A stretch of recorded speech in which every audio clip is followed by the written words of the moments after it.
ओम नमः शिवाय. नमस्कार आणि स्वागत आहे आपले बेस मराठी यूट्यूब चॅनलमध्ये. मित्रांनो, 11 मार्च रोजी महाशिवरात्रीचा पर्व असणार आहे आणि त्यानिमित्ताने आपण श्री शिवलीलामृत कथासारचे अध्याय दररोज श्रवण करणार आहोत. तर आज आपण त्याचा अध्याय 1 श्रवण करणार आहोत. तर चला मग ऐकूया अध्याय 1. आणि हे अध्याय आपल्याला दररोज श्रवण करण्यासाठी आपण या चॅनलवर नवीन असाल तर या चॅनलला खाली दिलेल्या लाल रंगाच्या बटनावर क्लिक करून चॅनलला सबस्क्राईब करा, जेणेकरून आपल्याला तर सर्व अध्याय हे नोटिफिकेशनद्वारे सर्वप्रथम मिळणार आहेत. चला मग ऐकूया शिवलीलामृत कथासार अध्याय 1. शिवमहात्म्य. दशार्ह राजाचा उद्धार. श्री गणेशाय नमः.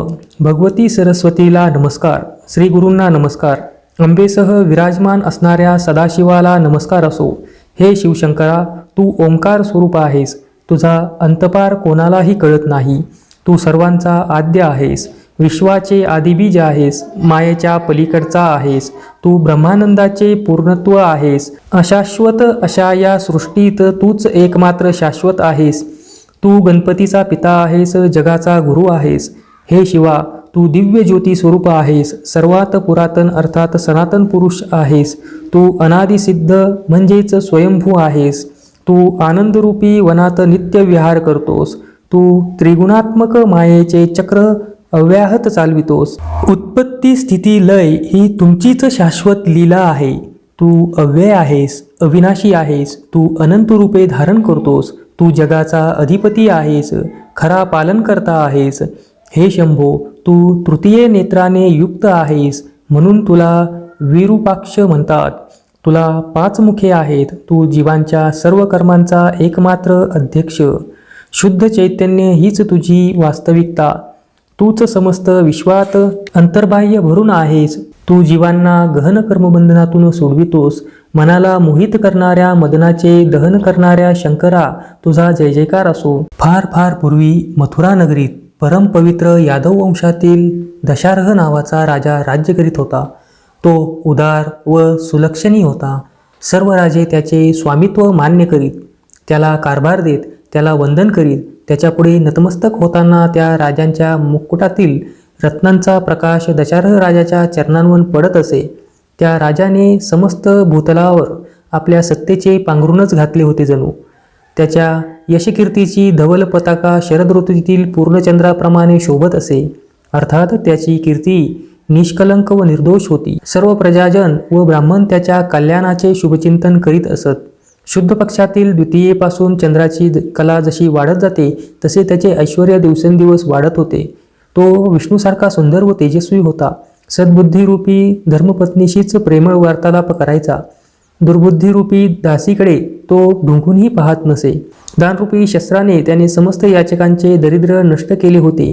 तो परशुरामासारखा महापराक्रमी होता. कुऱ्हाडीचे घाव घातले तरी वृक्ष जसा अचल असतो तसा तो रणांगणात निर्भयपणे उभा राहायचा. शत्रूंना तो प्रलय काळाचा अग्नीच वाटायचा. कोणीही त्याच्यासमोर टिकत नसे. त्याला 14 विद्या व 64 कला अवगत होत्या. त्याचे मधुर व गंभीर बोलणे ऐकून प्रजाजनांना आनंद होईल. त्याची अफाट सेना पाहून सागरही भयभीत व्हायचा. त्याने दिलेला शब्दही आकाशातील ध्रुवाप्रमाणे अढळ व अचल असे. काशीच्या राजाची रूपवती कन्या कलावती ही दशार्ह राजाची पत्नी. सरस्वतीलाही तिच्या अप्रतिम सौंदर्याचे वर्णन करायला आवडायचे. कलावती ही लावण्यरूपी सागरावरची एक लाटच होती जणू. तिचे डोळे हरणासारखे होते. ओठ प्रभातीच्या सूर्यबिंबासमान लाल होते. ती मृदू भाषण करणारी होती. तिचा स्वर कोकिळ पक्षाप्रमाणे मधुर होता. तिची चाल हंसासारखी डौलदार व कंबर सिंहाच्या कमरेसारखी बारीक होती. तिचे मुख पौर्णिमेच्या चंद्रासारखे तेजस्वी होते. तिची वेणी पाहून वाटायचे हा मोठा काळा भुजंग तर नव्हे. तिच्या सौंदर्यामुळे तिने धारण केलेल्या अलंकारांनाच शोभा यायची. तिचे दात हिऱ्यासारखे झळकायचे. त्यामुळे ती बोलू लागली की भोवताली मंद प्रकाश पडे. ती सर्व कलांमध्ये निपुण होती. त्यामुळे तिचे कलावती हे नाव सार्थ होते. सौंदर्याच्या खाणीतील सर्वोत्तम रत्न अशी ती राणी व्यवहार चतुर व हुशार होती. तिच्या अंगीचा सुगंध सर्वत्र दळवत असे. तिच्या मुखचंद्राकडे कितीही पाहिले तरी राजाचे समाधान होत नसे. त्याचे डोळे भ्रमर होऊन तिच्या सौंदर्यरूपी कमळावर रुंजी घालीत असत. एके दिवशी राजाचे मन सारखे कलावतीकडे धावत होते. तिच्याशी सहवास करण्यासाठी तो आतुर झाला होता. त्याने तिला बोलावणे धाडले, पण ती आली नाही. तिच्याशी प्रयणचेष्टा करायला आसुसलेला तो राजा अक्षरशः जाळ्यात सापडलेल्या माशासारखा तळमळत होता. शेवटी तो स्वतःच उठून तिच्या महालात गेला, पण त्याला पाहून कलावती प्रसन्न झाली नाही.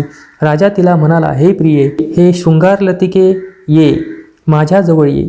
तुझ्या शुभलक्षणी शरीराने मला आलिंगन दे. मी तुझ्या सहवासासाठी आतुर झालो आहे. मला तुझा अंगसंग देऊन संतुष्ट कर, नाराज करू नकोस. या मिलनातून तुला उत्तम पुत्र होईल, त्याला पाहून सर्वांना अत्यानंद होईल. तेव्हा कलावती म्हणाली, स्वामी, मला क्षमा करा, मला स्पर्श करू नका, मी तुमची इच्छा पूर्ण करू शकत नाही. राजा म्हणाला, का बरे, माझ्यावर रुसली आहेस का? ती म्हणाली, आपल्या प्रिय व्यक्तीवर कोणी रागावते का? मी शंकराची उपासना करीत असल्यामुळे व्रतस्थ आहे, म्हणून आपल्याशी रममान होऊ शकत नाही. राजा म्हणाला, असं काय करतेस? मी तुझ्या सहवासासाठी व्याकुळ झालो आहे. तेव्हा राणी त्याला समजावीत म्हणाली, राजन, धीर धरा, माझा व्रतनियम मोडायला सांगू नका. स्त्री जर रोगिष्ट, गर्भवती, ऋतुमती, उपाशी, व्रतस्थ, वृद्ध वा अशक्त असेल तर ती भोगू नये, हे मी आपणास सांगायला नको. पर्वकाळ व व्रताचे दिवस नसतील तर उत्तम काळी उत्तम भोजन करून मगच स्त्रीसंग करावा. समागमाच्या वेळी स्त्री व पुरुष तरुण रूपवान आनंदी असावे. त्यांच्या मनात चिंता, उद्विग्नता असू नये. एकमेकांवर प्रेमवर्षाव करीत सहवासाचा आनंद उपभोगावा. पण कामवासनेने अंध झालेला दशाहाराने तिचे बोलणे मनावर घेतले नाही. त्याने दोन्ही हात पसरून कलावतीचा एकदम दृढ आलिंगन दिले. तर काय आश्चर्य, तिला बाहुपाशात घेताच राजाचे अंग पोळले. तो क्षणार्धात तिच्यापासून दूर झाला. त्याला मोठा प्रश्न पडला. त्याने कलावतीला विचारले, राणी, हे काय नवल आहे? तुझे अंग इतके तप्त कसे? कलावती म्हणाली, महाराज, रागू नका. अनुसया पुत्र दुर्वास हे माझे गुरु आहेत. त्यांनी मला शिवपंचाक्षरी मंत्र दिला आहे. त्या गुरुपदिष्ट मंत्राचा अहोरात्र जप केल्याने मी पावन झाली आहे. माझे शरीर तप्त नाही, ते तर अत्यंत शीतल आहे. आपलेच शरीर अपवित्र असेल, आपण अभक्ष्य केले असेल, आपले आचरण शुद्ध नसेल तर शरीरही विटाळते. श्रीगुरूंच्या कृपाप्रसादाने मला अंतर्ज्ञान आहे. त्या आधारे मी एवढेच सांगू इच्छिते की आपल्याकडून जप, तप, शिवपूजन, गुरुची सेवा असे कोणतेही कर्म घडलेले नाही. त्यामुळे पुढे आपल्याला दारुण नरकयातना भोगाव्या लागणार आहेत. हे सर्व टाळायचे असेल तर वेळीच सावध व्हा. स्वतःच्या उद्धारासाठी काहीतरी साधन करा. ते ऐकून राजाला फार पश्चाताप झाला. त्याला काहीच बोलावेना. तो कलावतीला म्हणाला, राणी, तू खरोखरच सद्गुणी आहेस. माझ्याकडून अनंत प्रमाद घडले आहेत, हे मी मान्य करतो. तू मला शिवमंत्र दे, त्याच्या जपाने मीही पावन होईल. माझी महापापे जळून भस्म होतील. कलावती म्हणाली, नाथ, मला क्षमा करा. शिवमंत्राची दीक्षा देण्याचा मला अधिकार नाही. शास्त्राप्रमाणे पती हाच पत्नीचा गुरु असतो, हेही आपण जाणता. म्हणून आपण यदुकाळाचे मुख्य गुरु गर्गमुनी यांना शरण जा. त्यांच्याकडून शिवमंत्राची दीक्षा घ्या. ते वशिष्ठ, वामदेवासारखेच श्रेष्ठ ज्ञानी ऋषी आहेत. राजालाही ते पटले. तो आपल्या राणीसह गर्गमुनींच्या आश्रमात गेला. त्या थोर तपस्व्याला वंदन करताना त्याच्या हृदयात अष्टसात्विक भावना दाटून आले होते. तो नम्रपणे म्हणाला, हे मुनीश्वर, मी तुम्हाला शरण आहे. माझ्यावर दया करा. शिवमंत्राची दीक्षा देऊन मला कृतार्थ करा. त्यावेळी त्याचा मनोभाव जाणून गर्गमुनींना करुणा आली. राजा राणीला घेऊन ते यमुना तीरी आले. त्या दोघांना स्नान करावयास सांगितले. त्याने स्नान झाल्यावर त्यांच्यासह एका मोठ्या वृक्षाखाली बसले. तेथे राजाकडून यथासांग शिवपूजन करून घेतले. राजाने गर्गमुनींचीही पूजा केली. त्यांना दिव्यरत्ने व दिव्य वस्त्रे दिली. गुरुदक्षिणा म्हणून अपार द्रव्य दिले. अनन्य भावाने त्याचे पाय धरले व म्हणाला, गुरुदेव, कृपा करून मला अनुग्रह द्या. मला शिवदीक्षा देऊन धन्य करा. खरोखर जे गुरुला शरण जातात, त्यांची सेवाभक्ती करतात, त्यांच्या उपदेशाचे निष्ठेने पालन करतात, ते धन्य होतात. मग जे गुरुची वंचना करतात, त्यांच्या नशिबी घोर नरकयातना येतात. गुरूंच्या घरी संकट असताना जो सुखविलासात दंग असतो, त्याला मतिमंदाला ज्ञान कसे मिळणार? गुरु म्हणजे ब्रह्मानंदाची सजीव मूर्ती. गुरु म्हणजे साक्षात परब्रह्म. जो त्याची भक्ती करीत नाही तो अधम. काही लोक युक्तिवाद करतात, म्हणतात तन, मन व धन या सर्व नश्वर गोष्टी आहेत, त्या गुरूंना अर्पण करण्यात काय अर्थ आहे? असे ज्ञान पाजळणाऱ्या षडांना काय म्हणावे? त्या महाचांडाळांचे कधी तोंडही पाहू नये. त्यांची विद्या, त्यांचे ज्ञान, त्यांचे वैराग्य, त्यांची साधना हे सर्व व्यर्थ, त्यांचा धिक्कार असो. असे असे वक्तव्य करणारा 4 वेद आणि 6 शास्त्रे जाणणारा विद्वान पंडित जरी असला तरी त्याचे पांडित्य निरर्थकच. गाढो पाठीवरून चंदनाचा भार वाहतोय पण त्याचा सुगंध लागत नाही. पळी षड्रस अन्न वाढते पण तिला त्याची चव कळत नाही. मापाने तांदूळ मोजले जातात पण भात खाण्याचे सौख्य त्याच्या नशिबात नाही. घाना उसाचा रस गाळतो पण त्याची गोडी चाखतात दुसरे. पात्रात साखर साठविली जाते पण त्याला तिची माधुरी लाभत नाही. गुरूंची वंचना करणारेही असेच असतात. ते आपल्या ज्ञानाचा आपल्या विद्वत्तेचा गाढवाप्रमाणे व्यर्थ भार वाहतात. गुरुभक्तीत किती आनंद आहे हे त्यांनी कधीच कळत नाही. गुरुला विन्मुख असणारे ते सर्व अभाविक आणि दुर्जन होत. पण दशार्ह राजा तसा नव्हता. तो भाविक, उदार व श्रद्धावंत होता. त्याचा पश्चाताप खरा होता. त्याची स्वतःच्या उद्धाराची तळमळ खरी होती. त्याची शरणता खरी होती. त्याने निर्मळ मनाने श्रीगुरूंची षडोपचारे पूजा केली व आपले मनोगत व्यक्त करून त्यांच्या सन्मुख हात जोडून उभा राहिला. तेव्हा गर्गमुनींनी त्याला हृदयाशी धरले.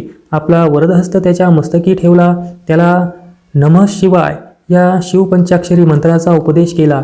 त्या अनुग्रहाने तो नृपोत्तम धन्य झाला. त्याच्या अंतःकरणातील अज्ञानाचे निरसन झाले. त्याला निजबोध झाला. त्याच वेळी एक आश्चर्य घडले. अत्यंत अद्भुत अशा त्या महामंत्राचे सामर्थ्य तर पहा. गुरुमुखातून शिवनाम श्रवण करताच त्याची धग असह्य होऊन राजाच्या शरीरातील असंख्य पापे कावळ्यांच्या रूपाने त्याच्या देहातून तडफडत बाहेर पडली. त्यापैकी कित्येक कावळ्यांचे पंख जळून गेले होते तर कित्येक कावळे बाहेर पडता पडता भस्मसात झाले होते. किंचित अग्नी पडताच शुष्क काटेरी झाडांचे वन जसे जळून जाते तसे शिवमंत्राच्या प्रभावाने त्या राजाच्या शरीरातील सर्व पापे काकरूपाने जळून गेली. ते दृश्य राजा आश्चर्याने पाहत होता. ते कावळे निघून जाताच आपला देह देवांसारखा दिव्य झाला आहे हे त्याच्या लक्षात आले. त्याला अतिशय आनंद झाला.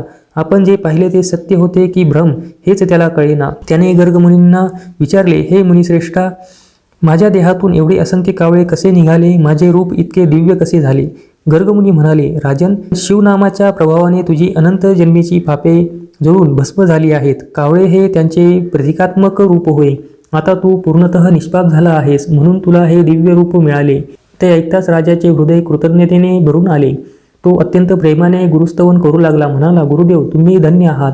धन्य धन्य तो शिवमंत्र. तुम्ही पंचमहाभूतांची झाडणी करून मला सावध केलेत. अन्नमय, प्राणमय, मनोमन आणि विज्ञानमय या 4ही देहांचे निरसन करून मला पावन केलेत. 25 तत्वांचा मेळ असलेले हे शरीर व त्याला क्रमप्राप्त असे जन्ममरण या दुष्टचक्रात मी अनंत काळ सापडलेलो होतो. मला क्रोधरूपी महिषासुरग्रस्त करायचा, कामरूपी वेताळ मला घुसळून काढायचा. आशा, इच्छा, तृष्णा, कल्पना, भ्रांती, विस्मृती, वासना अशा नानाविध यक्षिणी व जखिनी माझी विटंबना करायच्या. हा सगळा मायेचा पसारा. त्याचे तुम्ही क्षणार्धात निरसन केलेत. तुम्ही किती दयाळू आहात. पंचाक्षरी मंत्रही किती श्रेष्ठ आहे. त्याचा उपदेश करून तुम्ही मला उपकृत केले. त्या मंत्रप्रभावाने मला सहस्र जन्माचे ज्ञान झाले. मी केलेले सर्व पापे काकरूपाने जळून गेली. तेही प्रत्यक्ष पाहिले. प्रत्येक जन्मात मी अनेक दुष्कृत्ये केली आहेत. कधी सुवर्ण चोरले, कधी अभक्ष केले, कधी दारू प्यायलो, कधी परस्त्रीशी संबंध ठेवले, तर कधी गुरुनिंदे सारखे महापाप केले. गोहत्या, ब्रह्महत्या, स्त्रीहत्या, गुरुहत्या, अधर्मचरण, ब्राह्मणांचा क्षय, परनिंदा, पशुहिंसा, अयोग्य स्त्रीशी गमन, तर कधी धर्माचा लोप केला. काय हे दुष्कर्म! मी मित्रांचा द्रोह केला. गुरूंचा, विश्वाचा इतकेच नव्हे तर वेदांचाही द्रोह केला. मी मंदिरे पाडली, कोणाला छळून त्यांचा वंशनाश केला. अन्नदान करताना दुष्टाव्याने पंक्तिभेद केला. अधिक काय सांगू, मी शिव आणि विष्णू यांच्यातही भेद मानला. मी दुसऱ्याचे ज्ञान माझे म्हणून सांगितले. ग्रंथाची चोरी केली, पक्ष्यांना ठार मारले, पाखंड मते मांडून मिथ्यावाद घातला. मी तू असा सतत भेदभाव केला. भ्रष्ट अशा साधनमार्गाचा पुरस्कार केला. मी श्रीलंपट होतो, दुराचारी होतो. मी उपकारकर्त्याशी कृतज्ञपणा केला. दुसऱ्यांचे द्रव्यहरण केले. मी भ्रष्ट कर्माचे आचरण केले. तीर्थाची निंदा केली. स्वतःच्या स्वार्थासाठी गुरुचा छळ केला. मातापित्यांची हत्या केली. दीनदुबळ्यांना मारले. सज्जनांना त्रास दिला. उभी पिके जाळली. गोत्रातील लोकांचा वध केला. प्रत्यक्ष बहिणीला जीवे मारले.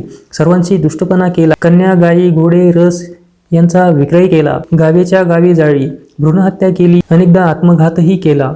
गुरुदेव, ही माझी जन्मजन्मीची महापापी होत. क्षुद्र पापांची तर गंतीच नाही. काही जरी पुण्य गाठीशी होते म्हणून हा नरदेह लागला. राज्यपद मिळाले. गुरुप्रताप प्रत्यक्ष अनुभवला. सर्व पापातून मुक्त झालो, देह शुद्ध झाला, मन शुद्ध झाले, माझा उद्धार झाला, मी श्रीगुरूंच्या प्रसादाने भवसागर तरलो. अशा प्रकारे दशार्ह राजाने गर्गमुनींची अपार स्तुती केली. त्यांचा निरोप घेऊन तो मथुरेस आला. राणी कलावती खरोखर चतुर होती. तिने राजाचा उद्धार केला. नंतरच्या काळात राजा तो गुरुपदिष्ठित शिव पंचाक्षर मंत्राचा नित्य जप करू लागला. त्यामुळे शिवकृपेने त्याचे राज्य वाढले. तिथे कधीही दुष्काळ पडला नाही. धनधान्याची संपन्नता वाढली. वैधव्य, अपमृत्यू, रोगराई यासारख्या गोष्टी हद्दपार झाल्या. लोक सुखी झाले. त्यानंतर कलावतीला आलिंगन देताना त्या राजाला कधीही दाहकता जाणवली नाही. त्याने लोकांना शिवभक्तीला लावले. शिवोपासनेसाठी प्रोत्साहित केले. देशामध्ये घरोघरी शिवपूजन, शिवकीर्तन, रुद्राभिषेक व ब्राह्मण भोजन होऊ लागली. अशा प्रकारे त्या राजाने बहुत काळ सुखाने राज्य केले. प्रजेला आनंदात ठेवले. दशार्ह राजाचे हे आख्यान जे लिहितील, ऐकतील, वाचतील, या ग्रंथाचे संरक्षण करतील, त्याच्या पठणाला प्रोत्साहन देतील, त्यांचा प्रपंच सुखाचा होईल. त्यांना कसलीही कमतरता भासणार नाही. श्री शंकर स्वतः त्यांचे रक्षण करतील. जे लोक शिव महात्म्य वर्णन करतील ते धन्य होतील. यापुढील कथा अमृतापेक्षा गोड आणि सुरस आहे. चतुर पंडित, प्रेमळ गुरुभक्त व ज्ञानीजन ती श्रवण करतो. पूर्ण ब्रह्मानंद स्वरूप असा तो शूलपाणी श्रीधर कवीच्या मुखाने स्वतः ही कथा वधवून घेत आहे. यात संशय नाही. श्रीधराला वरदान देणाऱ्या पांडुरंगानेही आपल्या मस्तकी शिवलिंग धारण केले आहे. ब्रह्मानंद हा पूर्णरूप व अभंग असतो. त्याचा कधीही बेरंग होत नाही. स्कंदपुराणातील ब्रह्मोत्तर खंडात असलेल्या शिवलीलामृत हा कथाभाग सज्जनांनी नेहमी श्रवण पठण करावा अशी विनम्र प्रार्थना आहे. अध्याय पहिला समाप्त. तर अशा प्रकारे आपण अध्याय पहिला श्रवण केलेला आहे. उद्या आपण अध्याय 2 श्रवण करणार आहोत. त्यासाठी आपण चॅनलला सबस्क्राईब केलं नसेल तर चॅनलला सबस्क्राईब करा, जेणेकरून संपूर्ण अध्याय आपल्याला महाशिवरात्रीपर्यंत ऐकायला मिळणार आहेत. धन्यवाद. ओम नमः शिवाय.